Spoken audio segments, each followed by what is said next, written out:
Hi everyone. आज हम बात कर रहे हैं किसान विकास पत्र योजना के बारे में। ये बहुत अच्छा एक इनिशिएटिव है, बहुत अच्छा एक इन्वेस्टमेंट है गवर्नमेंट ऑफ इंडिया के थ्रू। ऑब्वियसली अगर गवर्नमेंट ऑफ इंडिया के थ्रू बैक्ड अप है तो बहुत सिक्योर भी है।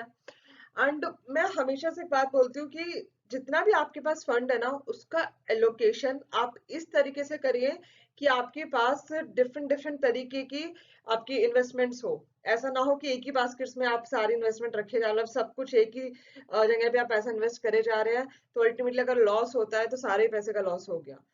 हमेशा कोशिश करिए कि हर तरीके की इन्वेस्टमेंट आपके पास हो। आपके पास एलआईसी भी हो, आपके पास एफडीज भी हो, आपके पास गोल्ड बॉन्ड भी हो, किसान विकास पत्र योजना भी हो, आपके पास हर तरह म्यूचुअल फंड्स भी हो, सब कुछ आपके पास होना चाहिए। If you have this extra fund तो इस तरीके से इन्वेस्टमेंट हो कि सब जगह कुछ कुछ कुछ कुछ इन्वेस्टमेंट आपकी आए। तो चलिए स्टार्ट करते हैं अपना वीडियो। और जो किसान विकास पत्र योजना है, इसके अंदर obviously rate of interest FD से भी ज्यादा है। ये ऑब्वियसली एक बहुत अच्छा इन्वेस्टमेंट माना जाता है। सबसे पहले तो केवीपी स्कीम है क्या?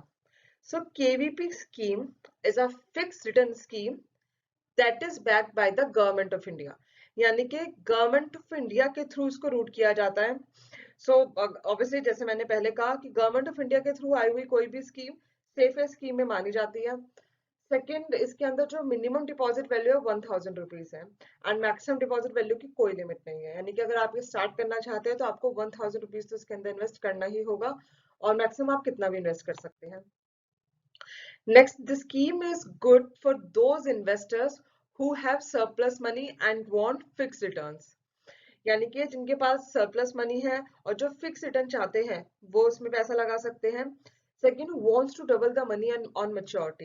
यानी कि जो अपने पैसे को डबल करना चाहते हैं मैच्योरिटी के टाइम पर, वो इसके अंदर इन्वेस्ट कर सकते हैं।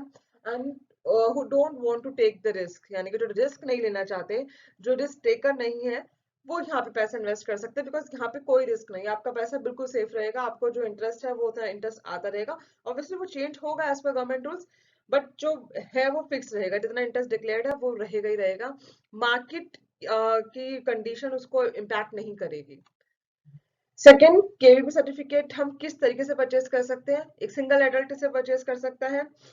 एक जॉइंट अकाउंट है तो मैक्सिमम 3 एडल्ट, जॉइंट भी अकाउंट है तो मैक्सिमम 3 एडल्ट अगेन। और अगर कोई माइनर है और जिसकी एज 10 साल से ज्यादा है, तो उस केस में एक एडल्ट ही उसके बिहाफ पर ले सकता है, या फिर कोई गार्जियन ही उसके बिहाफ पे ले सकता है। ठीक है, and the same guardian on the behalf of the unsound mind as well. ये एक इंपॉर्टेंट चीज है, अगर कोई माइनर है, अनसाउंड माइंड है, तो हमें एक उसका गार्जियन या एडल्ट ही उसको ले पाएगा।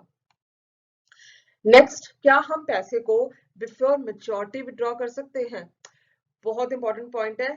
जब भी कोई इंडिविजुअल इन्वेस्ट करने जाता है तो सबसे पहले वो सोचता है कि अगर कुछ ऐसा कभी ऐसा टाइम आया जब मुझे उस पैसे को विड्रॉ करना पड़ा, तो तब क्या मैं उस पैसे को विड्रॉ कर पाऊंगा उस टाइम पे? कोई भी अगर मैं भी हूं या कोई भी आप भी हैं, अगर आपको पैसा इन्वेस्ट करना है, सबसे पहले आपके माइंड में यही क्वेश्चन आएगा कि मैं कब उस पैसे को विड्रॉ कर सकता हूँ। उसका आंसर यही है, केवीपी के अंदर अगर आप पैसा इन्वेस्ट करते हैं तो आप 2.5 years के बाद इस पैसे को विड्रॉ कर सकते हैं as per terms and condition.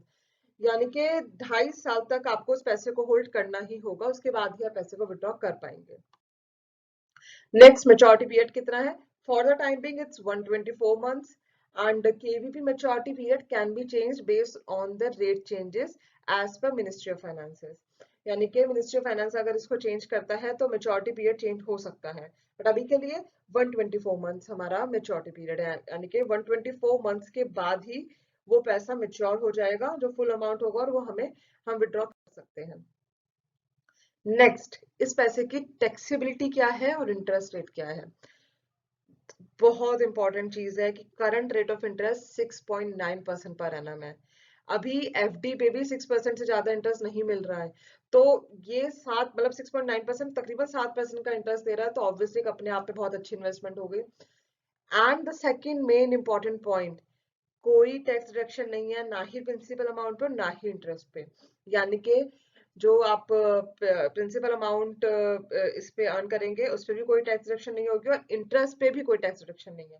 Again ये एक बहुत इंपॉर्टेंट पॉइंट है यहाँ पे, जिस वजह से इन्वेस्टमेंट और ज्यादा अपीलेबल हो गई है और ज्यादा अट्रैक्टिव हो गई है कि आप इसमें पैसा इन्वेस्ट करें। बिकॉज दोनों फायदे हैं, टैक्स डिडक्शन भी नहीं है और प्लस आपको इंटरेस्ट रेट भी 6.9% मिल रहा है, जो अगेन मार्केट रेट से काफी ज्यादा है, बाकी और इन्वेस्टमेंट एफडीज वगैरह से उसके उससे कंपैरेटिव ऑब्वियसली ज्यादा है ये, जो कि नॉन रिस्क फैक्टर्स में आता है। सेकंड, इसको ओपन करने के लिए हमें डॉक्यूमेंट्स क्या क्या चाहिए होंगे। सबसे पहला, हमें एक आइडेंटिटी प्रूफ चाहिए होगा। सेकंड, हमें केवीपी एप्लीकेशन फॉर्म, यानी कि इसको अप्लाई करने के लिए किसान विकास पत्र के एक एप्लीकेशन फॉर्म। थर्ड, हमें एक एड्रेस प्रूफ की कॉपी चाहिए होगी। फोर्थ, हमारा बर्थ सर्टिफिकेट। ये 4 डॉक्यूमेंट्स हमें इसे अप्लाई करने के लिए चाहिए होंगे।